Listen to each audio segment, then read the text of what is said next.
Assalamualaikum warahmatullahi wabarakatuh. Perkenalkan, nama saya Abu Yazid Al-Bustami. Saya dari Prodi Ekonomi Syariah. Di sini saya akan menanggapi video yang telah diupload oleh Gus Dr. Abdul Wadid Nafis LC.MEI, yaitu pengertian ekonomi tiga sektor. Apa sih ekonomi tiga sektor? Yaitu ekonomi tiga sektor adalah perekonomian yang meliputi kegiatan dalam sektor perusahaan, rumah tangga, dan pemerintah. Yang mana di minggu lalu dijelaskan bahwasanya hanya menjelaskan dua sektor yang mana keterlibatannya rumah tangga dan perusahaan. Di sini keterlibatannya tiga. Yang pertama adalah perusahaan, rumah tangga, serta pemerintah. Terus siklus perekonomian tiga sektor. Di sini perusahaan, pemerintah, dan rumah tangga akan saling menguntungkan.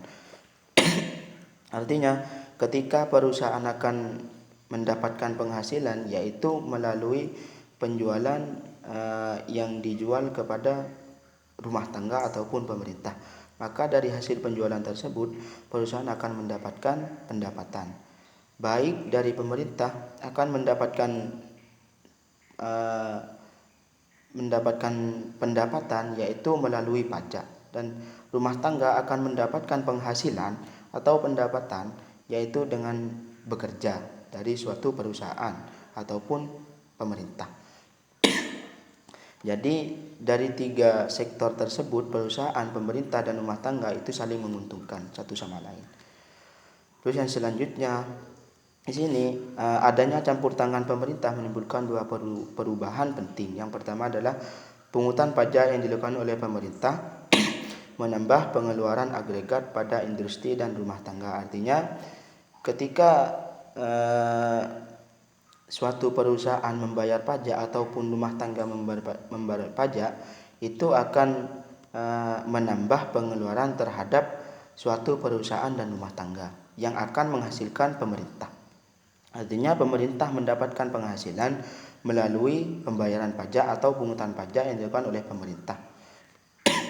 Yang kedua adalah pajak memungkinkan pemerintah melakukan pembelanjaan, dan ini akan menaikkan pembelanjaan agregat. Yang mana artinya di sini pajak memungkinkan pemerintah melakukan pembelanjaan, artinya uang pajak tersebut akan dibelanjakan ke suatu perusahaan sehingga perusahaan tersebut akan mendapatkan keuntungan atau pendapatan kembalinya. Karena belum ada perdagangan dengan LN, maka perekonomian tiga sektor dinamakan perekonomian tertutup. Terus yang selanjutnya, aliran baru dalam sirkulasi aliran pendapatan, yang mana pembayaran pajak oleh RT dan perusahaan kepada pemerintah. Artinya di sini ketika suatu perusahaan atau rumah tangga membayar pajak kepada pemerintah, maka yang diuntungkan di sini adalah pemerintah.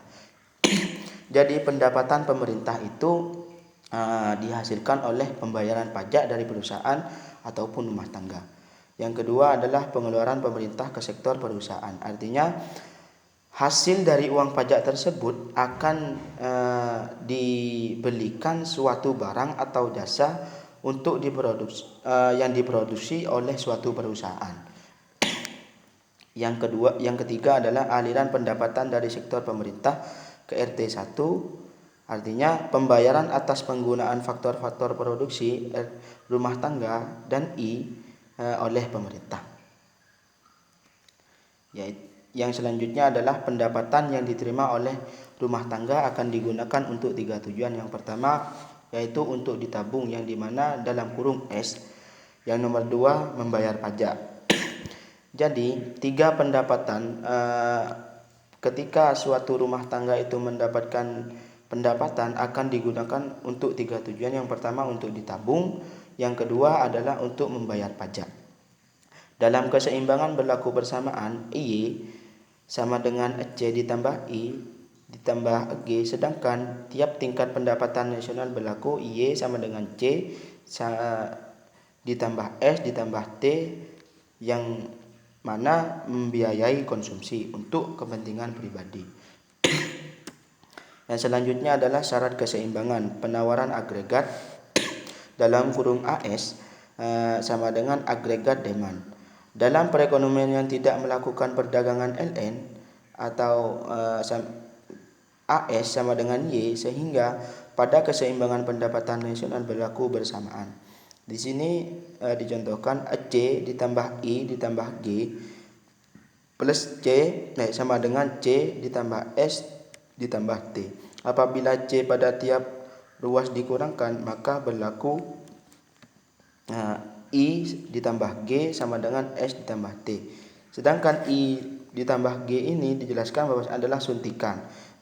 Suntikan di sini diartikan adalah pendapatan, yang mana suatu perusahaan akan mendapatkan pendapatan dengan melakukan penjualan. Ketika investasi dan government tersebut disamakan, yaitu yang akan didapatkan adalah pendapatan. Yang selanjutnya adalah pajak langsung dan tidak langsung. Yang pertama adalah pajak langsung, jenis pungutan pemerintah yang secara langsung dikumpulkan dari pihak yang wajib membayar pajak. Artinya ketika kita membeli sepeda motor di suatu dealer, itu akan setiap bulannya akan dipungut biaya, yang mana biaya pajak yang terdapat pada motor tersebut akan dibayar langsung kepada bidang perpajakan. Artinya ketika membayar pajak, kita langsung membayar kepada yang berpihak. Yang kedua adalah pajak tak langsung. Pajak yang bebannya dapat dipindahkan kepada orang lain. Contohnya ketika suatu perusahaan mendistribusikan suatu baju yang mana harganya 50, dan dari setiap baju tersebut dikenai biaya pajak harga 5.000, maka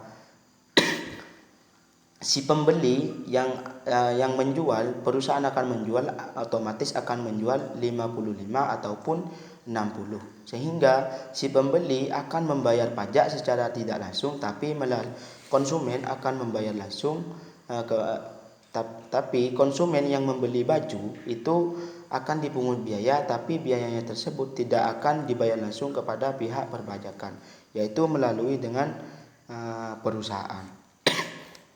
Selanjutnya bentuk-bentuk pajak pendapatan, yang mana pajak agresif, pajak turun ketika pendapatan naik, yaitu ketika pendapatan kita naik, contoh 1 juta, maka pajak tersebut 5%, yaitu 50. Ketika pendapatannya itu naik lagi, maka contoh 2 juta, maka pajaknya itu turun menjadi 4%, yaitu 40. 2. Pajak proporsional, yaitu pajak tetap untuk berapapun tingkat pendapatannya, yaitu sama antara tetap pajaknya itu tidak akan berubah walaupun pendapatannya itu semakin tinggi. Yang ketiga adalah pajak progresif, yang mana pajak naik ketika pendapatan naik, yaitu pendapatan naik, pajak akan naik. Selanjutnya adalah pajak akan menurunkan YD, pendapatan disposable, sejumlah T, sehingga YD sama dengan Y dikurangi T. Karena YD turun, konsumsi C dan tabungan dalam kurung S juga turun. Maka ketika dikonsumsi itu turun, maka tabungan pun akan juga turun. Mungkin itu saja yang saya sampaikan, kurang lebihnya saya maaf. Wabillahi taufiq wal hidayah. Wassalamualaikum warahmatullahi wabarakatuh.